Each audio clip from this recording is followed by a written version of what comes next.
Alright, what's up guys? This is Cosmic Serpent. I am playing a little bit of The Division today. Tom Clancy's The Division. So, just wanted to share some of my thoughts on this game so far. Been in it a little bit. I'm only at level 12. I think the level cap for the main game is level 30 or something like that.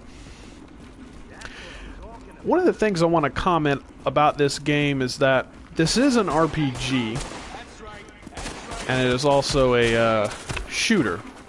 I'm about to get my ass handed to me here, so let me back up for a minute while I'm talking.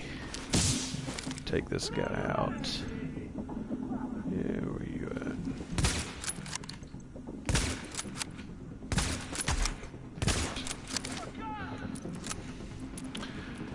This is a shooter, and it is a little bit of an RPG. Well, I wouldn't just say a little bit. Probably, it's got a good bit of RPG elements. If you're looking for a game that's going to be really in depth with the RPG, class building and skills leveling, this game is not really offering that. It does have a good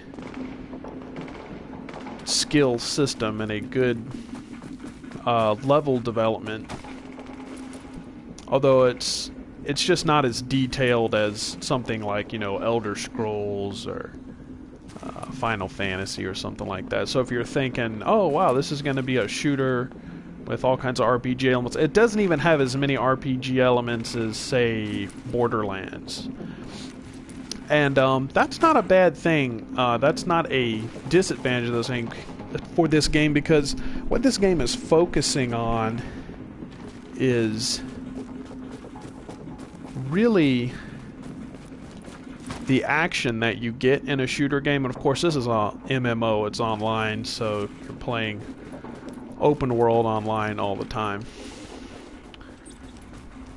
And as you can see, I mean, this is just—it's a huge world. You're in the middle of New York City. You can just go anywhere and explore and go down in sewers and apartment buildings, and there's just tons of side missions and main missions and quests. This game does get pretty challenging trying to play it single player like I'm doing right now. I've been playing with my friend a little bit. Definitely helps out to have someone to go through it with. But at the moment, I'm just sort of going solo. Take this guy out up here. You'll run into encounters like this during the game. Just sort of random encounters. I'm actually on my way to a side mission. And I got some little guys over here just sort of attacking and... him. Watch out for the grenade.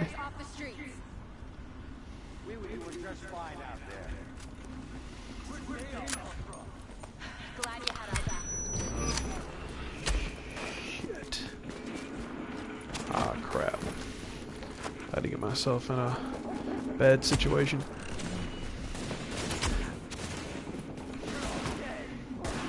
There's all kinds of healing abilities, attacking abilities, different guns, all that kind of good stuff.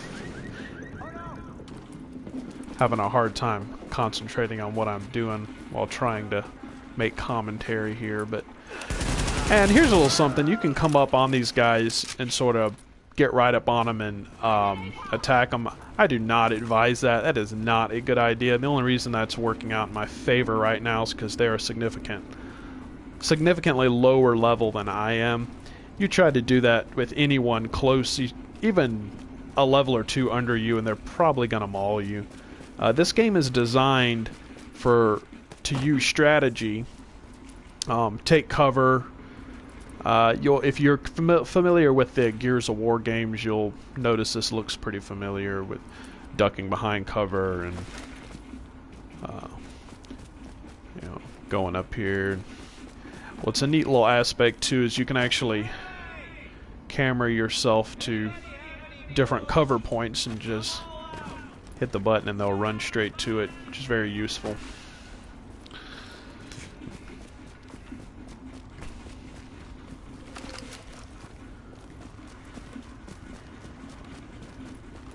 Let's see if I can get to this side mission. So the whole town, the whole city is in a disarray because there's a virus that's broken out. From what I can tell in the story so far, it looks like some kind of a terrorist attack where they took the smallpox virus and added a bunch of other viruses to it and basically used it as a terrorist attack to pretty much destroy the city. And the city's just in shambles right now, and everyone's trying to find a way to survive. You got a certain group called the Cleaners who are actually basically trying to burn everything out, and if they find people who are sick, they just torture them and light them on fire. And so you're fighting against those guys a lot because you're of course trying to go about saving the city in a more humane way, and their method is a bit on the draconian side. So we got some guys right up in here. Let's gun them down. These guys are a level 12. It'll be a little tougher, some of them anyway.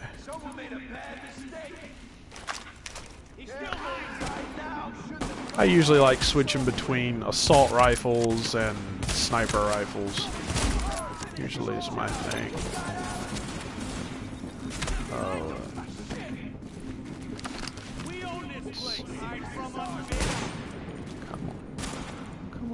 Come on.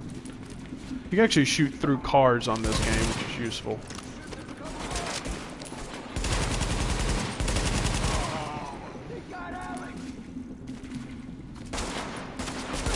My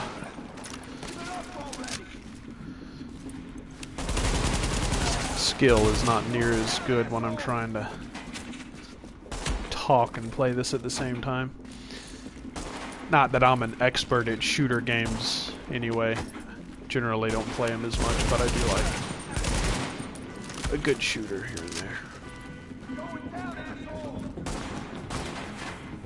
And this is a really, to be honest with you, this is a fantastic game. It's very well balanced. Which I was trying to get to the point talking about the RPG elements. It's pretty straightforward with your normal shooter stuff where you get different kinds of guns, different types of, as you progress through the game, you get better guns, and as you increase your level by completing missions on this game, you get access to better guns and better equipment and armor. But it kind of simplifies that system. It doesn't make it too complex or something you have to think too much about. And a lot of times that can be a disadvantage in a game because it can be hard to strike a really good balance between action and character development. And depending on what kind of game you're making, a lot of times you just feel like a game sort of teeters between the two and doesn't give you enough on one or the other to really make it a qualitative game. That is not the case with this game. They actually did a fantastic job in balancing straightforwardness with gameplay and also developing your character. You don't feel like when you're looking at your menu to look at your inventory, to look at your different armor that you can put on and stuff, or selecting different weapons, or even choosing abilities. In none of this do you feel like it's taking away from the game and you're kind of forced to do so or anything like that. You can do so at your own leisure, and it doesn't take a whole lot of time, but at the same time it feels involved enough that you do feel like you're putting something into your character. And I just give a lot of praise for that, because it's difficult to make a game where you really balance those two things. Usually you have to focus kind of on one or the other to get a real qualitative experience, and this game is just delivering both, and it's just a great game, and I highly suggest it for anyone who likes either one of those genres, I think you'll enjoy this game. So let's see, I think, here we go. Now this is fun right here. You can shoot these guys' tanks and they'll just blow up. This is, I think, the side mission area.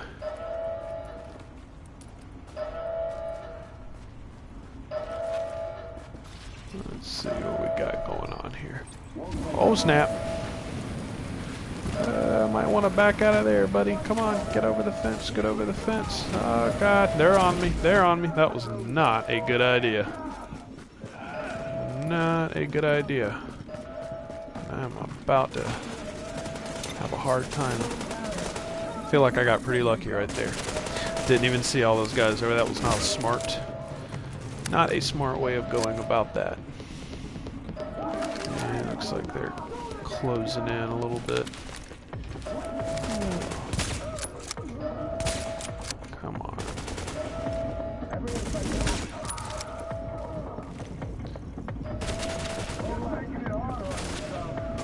Now these guys are level 12, obviously. This is what I was talking about. You can't just walk up on these guys and start firing. Not because they'll hammer me, as they're doing right now, because they're definitely coming after me. They're about to take me out. And there they go. They took me out.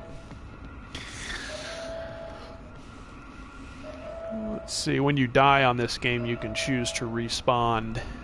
Usually a couple different areas. Just choose the closest one.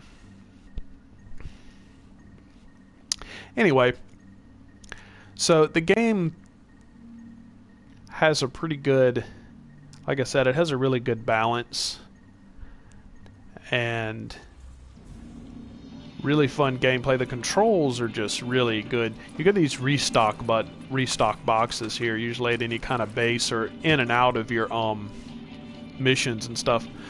Which is another point I'd like to make, is that while I kind of thought this would be a drawback to the game, it's really not. Ammunition is really not an issue on this game. You very rarely run out of ammunition. There's always these restock boxes, and a lot of games like this, especially if you're used to playing something like Fallout, which is a full-fledged RPG shooter game, you know, you really have to watch your ammo and conserve your ammo. Even if you've played, matter of fact, even on a lot of Call of Duty games, you still kind of have to conserve your ammo. You really don't have to worry about that a lot on this game, and I thought at first that was kind of something they probably should have made more of a bigger part of the game. But the more I've played it, I don't think that anymore. It actually fits really well, because the way this game is laid out, that is actually something that would kind of detract from the game, because you have a lot of fighting to do on this game, and the strategy comes in on how you're going to get the mission accomplished. And as you saw, I just died, had to respawn in another area. When I go back to where that side mission is, I'm going to be basically starting it over. So there is a consequence to dying. It's not like you just respawn right at the last point and start back. Although there are times when you do that. There are points and missions where you'll respawn. The last checkpoint can be pretty close, but a lot of times it can be kind of far away, so you do want to watch it. And it just kind of keeps the game flowing and keeps it moving. So it has, like I said, just a really good balance of challenge, RPG elements, action. I'm not saying that it's perfect, but it's a great game, and I do highly suggest it for anyone who likes shooters or RPGs. I think you'll be able to get into this game. So anyway, that's it for right now for my thoughts on The Division. Probably bring some more updates on this game as I continue to play it. Haven't talked anything about the Dark Zone yet because I haven't got there. So the Dark Zone area is going to be probably a whole video or two dedicated strictly to that. So anyway, till next time, guys, this is Cosmic Serpent. Keep playing and keep it real.